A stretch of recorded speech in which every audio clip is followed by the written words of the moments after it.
Uncommon Sense with Junia Doan, sharing the wisdom and insight of those who have been there and done that.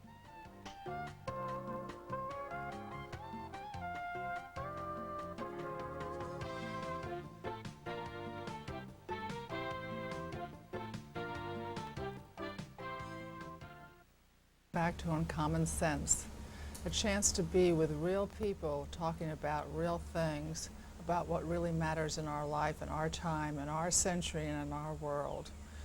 With me today is Francois Castaing. He is a friend, but also someone who I admire a lot. Not only is he a visionary car designer and engineer and leader of the Detroit Science Center as its chairman, but he started something called the first robotics competition, right? More about that at another time, but watch for it in your papers, in your newspaper. In any case, there's another thing that I admire about Francois. He is imaginative, he is practical, and he is creative. And those combinations of qualities are very successful in getting things done. Francois is also a immigrant long years ago from France, so we know that he's an adventurer at heart. So Francois, when you came from France and older things, that took a lot of nerve, right? It took a lot of, but also it must have taught you something. I mean, changing cultures and... Surprisingly, coming to this country was a decision that we made very easily, and we were so easily welcome and adopted by the community around Detroit in Bloomfield Hills, that I have to admit that it was amazingly simple, and people here are much more hospitable.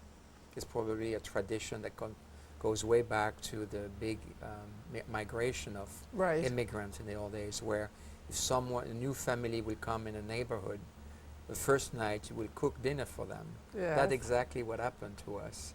And now we'll always remember that as we move in our new house, it was snowing. It was in January of 1980.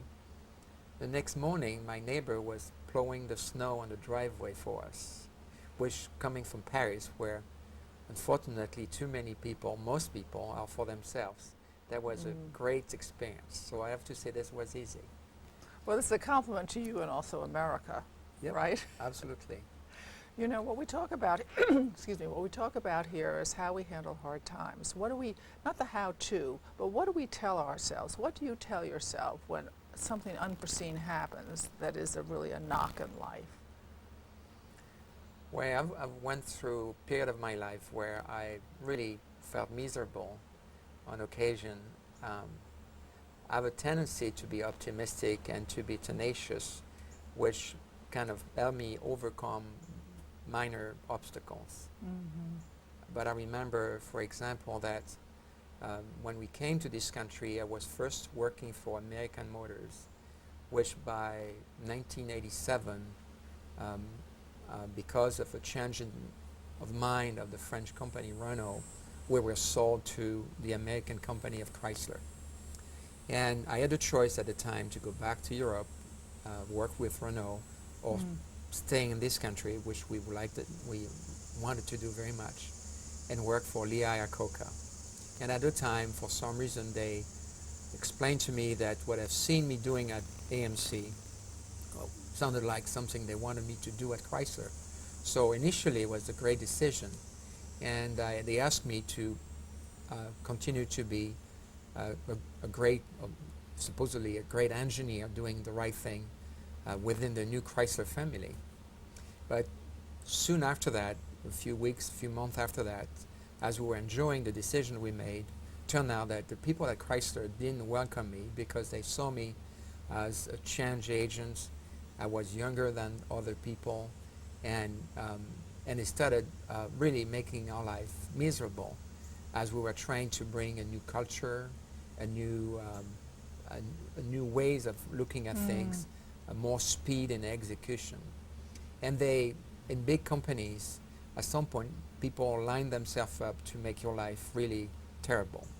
And I remember going through a period of time where I wish I had not made the decision to go to Chrysler, because I was having days after days of all kind of obstacles set on my, in front of me.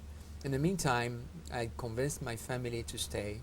Our daughters at the time had no intention to go back to Europe. They were adapting very well to the school system and so on. And they felt American. 2 of them were born here. And I remember going through the period of time where I said, I have to stick to my decision and try to overcome that. And frankly, at the end, most of the time you get down on yourself or you lose your hopes because you don't take a step back and look at putting them in perspective. And at some point I was so down that I remember one night I was almost crying out of frustration. But I called my boss, Bob Lutz, and talked to him about the situation that was becoming untenable. And I thought, I'm at a point where maybe I'm going to go back and leave Chrysler. And obviously Bob was very concerned about that. And he said, why don't you take a day off and take a step back, and this is not the end of the world. The reason why people are nasty with you is because you are winning in some ways by bringing ideas that people don't feel they want to see or hear about. They feel threatened in their jobs by you, so you can explain that. So I went back home and we had a glass of wine with my wife, and the next day I remember I decided to take it easy and go on a walk and put that in perspective and put myself on the side of the people that were making our life miserable. And finally, I thought that their life right now at the time was probably more miserable than mine. Yeah, really. And I decided to keep going and be tenacious as always. And instead of being defensive, I tried to go out and show that whatever was done to me, I didn't mind at the time. And that's the way I think I went through that. Well, it was interesting what he said to you, that they're being obstreperous or obstinate because you're winning, right? But how did you get on their side? You said you got on their side. How did you change, or what did you tell them? Well, because everybody has difficult people in their life who try to Right. block them at some point. Yeah, I think these people were not bad people, by the way. They were, I would say, casually old-timers of the company. Chrysler in 1988-89 was starting a new dive into troubles after the resurrection of the company in the early 80s with Lee Iacocca. But they made a lot of money in the mid-80s, and then the attitude was that we do nothing wrong. And if it is not working very well in the marketplace, it's not our fault. And the engineers, the people I was dealing with, 1,000 of them, Chrysler at the time had like 8,000 engineers. The engineers were convinced that they were doing everything by the book. And if things were not working well, was not their fault. And they couldn't see a way for themselves to organize themselves differently. And so as I was walking in with new ideas, and on the side, at the time they have kind of separated the engineering in 2 groups. One I was leading, and another, the oldest one, let's say, was intact. There was a direct comparison between things done differently. The speed was higher in our case. And because we were coming from a smaller company that also has gone through difficulties, we knew how to go, and we were already up and running and not questioning the fact that the Japanese were starting to come in the country and making the life of American company more difficult and so on. But the people that on the other side didn't say that. And every time I was asking questions, or they were looking at us doing things that they thought were unfeasible, they were threatened in their jobs, threatened in their beliefs, and threatened by change. And some people, initially, when you lead them into change or show them how to change, they love it and they follow you, or they copy you. Others kind of go the other way and they say, we don't want to change, this is wrong, we are right. And this is the one that we're really making this this anecdote, in this anecdote, making our life miserable and my life miserable. But at the end, the more I thought about it, is because they were not accepting change, and the more they were, with great obstinations of holding change out of their Right. operation, the more they were making the case, in front of senior management that change needed to happen. And at the end, finally, I was asked to run the entire organization. So the people who felt threatened, at the end, lost, if you wish, in a way. Most of them, I would have to admit, at the end decided to follow me and embrace what I was trying to do, which after some years was a great reward for me, that the way it happened. I still don't quite understand how you got on their side after that conversation with Bob Lutz. What did you change about yourself or the way you talked to them? Well, in a big organization, you cannot convince everyone at once. Mm-hmm. So I selected a few people on the side of the organization that was uncomfortable because of what I was trying to do, and because of what Leah Akoka and Bob Lutz have asked me to do. Right. And I tried to bring them under my tent, if you wish,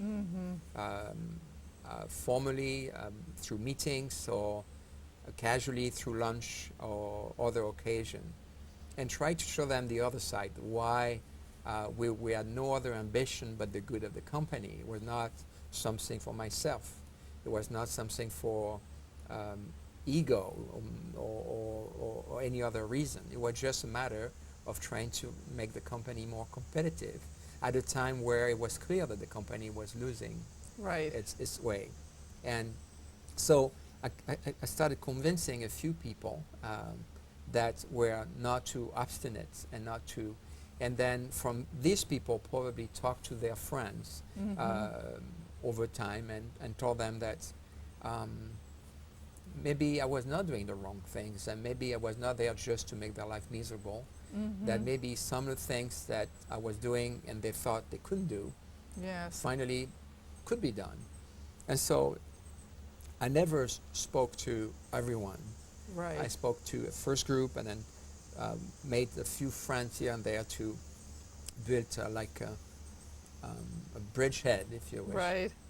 And then, but more than further to that, it was a point where the company had to design a new family of cars, and some of these, the media had called these cars the last hope for the company because their code name was LH, and it was an occasion for us to find an organization structure that would show that new ways and new ideas could be made to work. Right. So it was easy to, at that time, to recruit a few people to create a team to design these cars within the organization.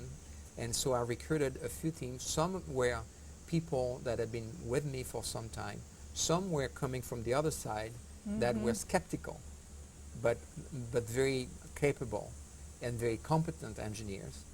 And we created a first team at a time with about 800 people together and moved them into a separate building. And they started designing a new car. And the more, after a few weeks of operation, the people within the team would all agree that it was the best way, a better way of designing cars, to be together, responsible, and that some of the artificial limitation to their activities or way of thinking were them, not imposed by anybody else. And if they were just to throw them away, they would start being happier in their job, more productive, understanding the customers better. But the fact that this organization, we call them platform team at the time, became to be successful, also created a reason for the people that were still against the change to start thinking, well, if such and such people are saying is great, that would work maybe. When you were feeling really hemmed in and maybe even a little bit hopeless, right, thinking back to the times just before you called Bob Lutz. It was like a few weeks where I really thought that going to work was terrible. And I have been lucky. You know, I have to say that I've been involved in very interesting professional activities, and I've always been lucky to find jobs or position in the industry that were something you can be passionate about every day. So working for me has never been something I do for because you have to do it. I wanted to do it because it was fun. But this period of time, I remember there was the opposite. I said, why I should stay home or do something else. I'm really impressed that you would call your boss and tell him how horrible it was. You know, it takes a lot of courage, doesn't it? Well, yeah, I don't know if I felt courageous at the time, but I said they were the ones, especially Bob Lutz, who at the time was becoming the president of the company, who kind of invited me to Right, I see what you mean. stay in the U.S. And he was counting on me, I know that, Right. to bring change. But if you are the designated change agent with a few Right. of your friends, and nobody protects you when the organization that you are trying to change is not welcoming you in the company, it was not a good. It would have probably be a bad situation for Bob Lutz and their plan, I suppose. So I felt good about telling them that their plan was not working unless they will let me go through the period of time that was difficult.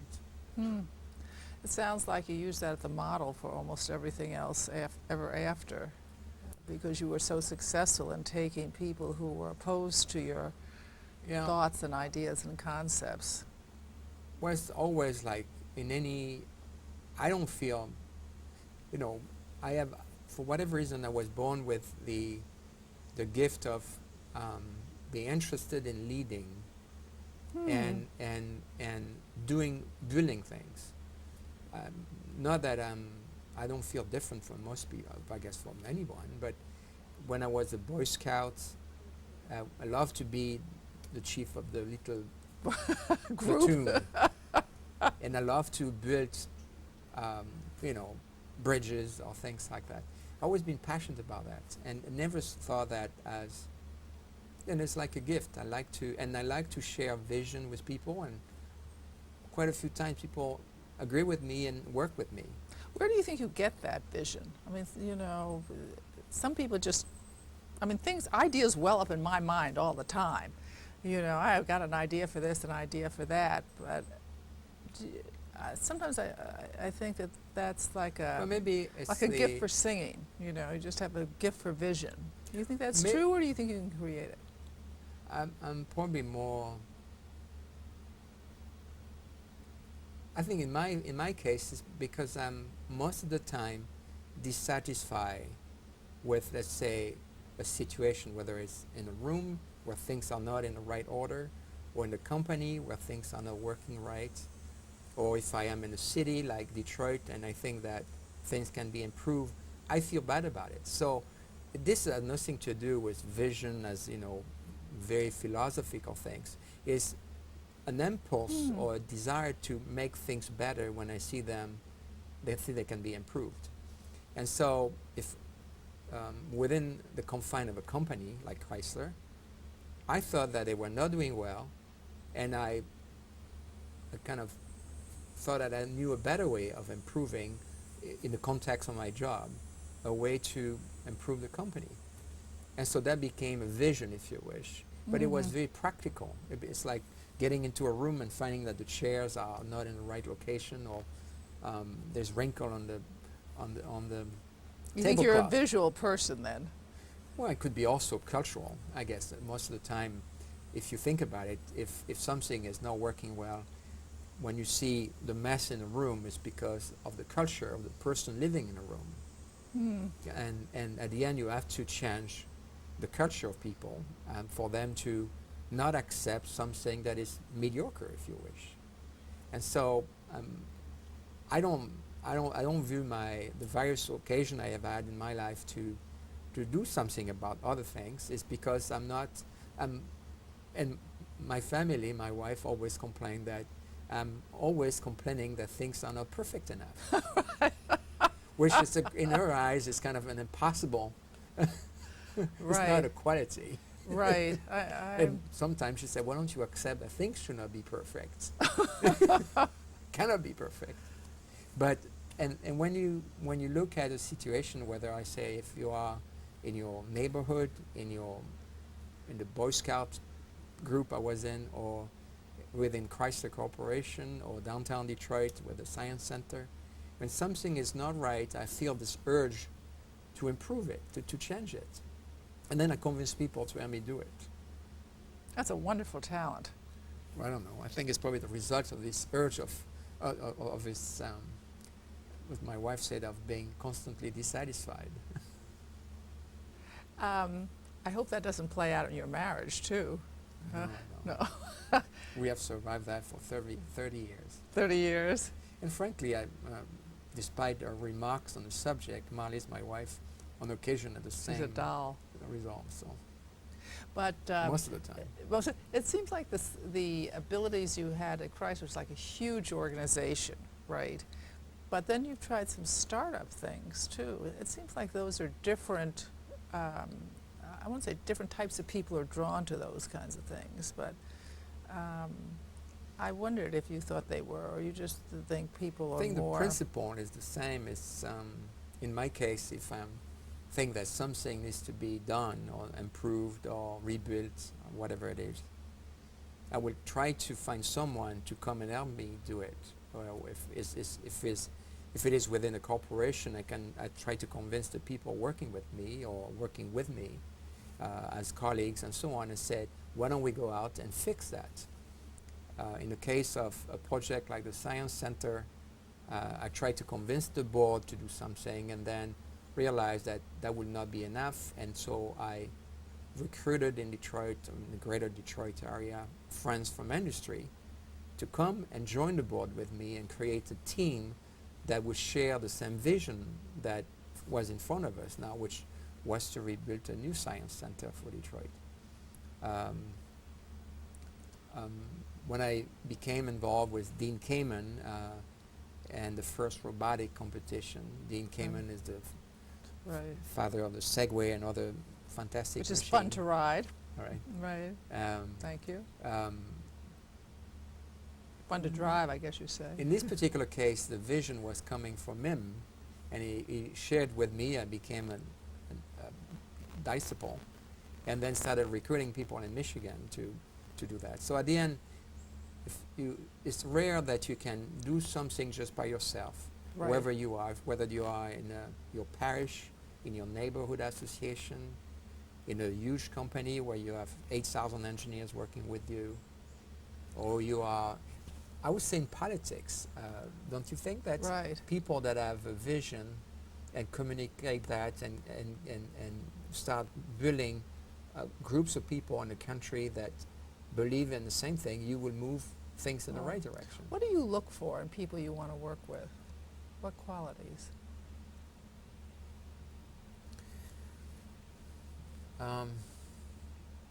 Obviously, because I like people that, first of all, they have to start believing in the same thing I do, which is the first step. But most of the time, most people that I approach and say, why don't we do that, they would buy into doing that with me altogether. And sometimes they bring much more than I do because they are expert in something.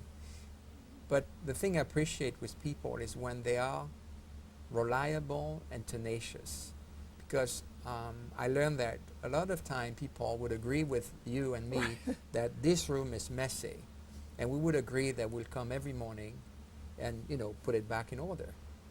And we'll do that as long as it takes for that to become the norm, to change the culture.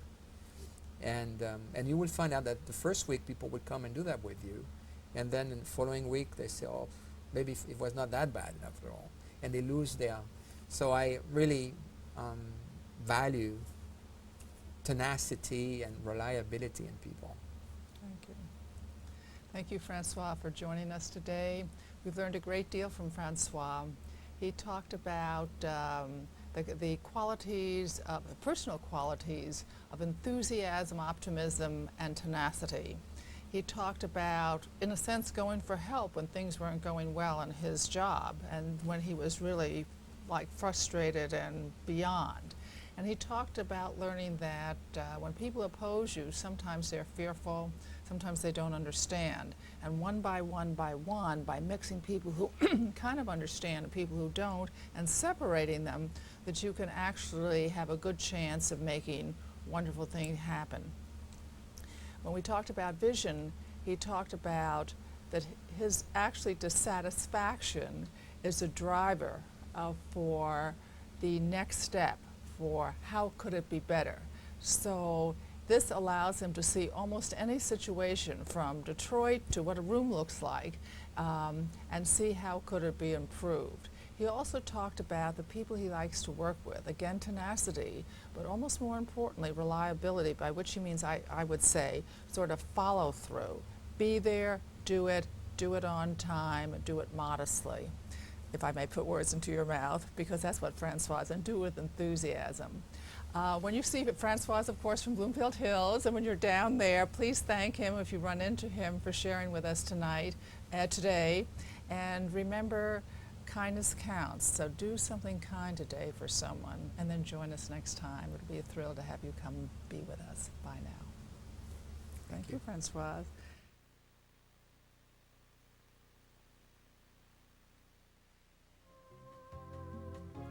To share your comments and suggestions, contact Junia. The email address is juniadone@aol.com or write to Post Office Box 169, Midland, Michigan 48640.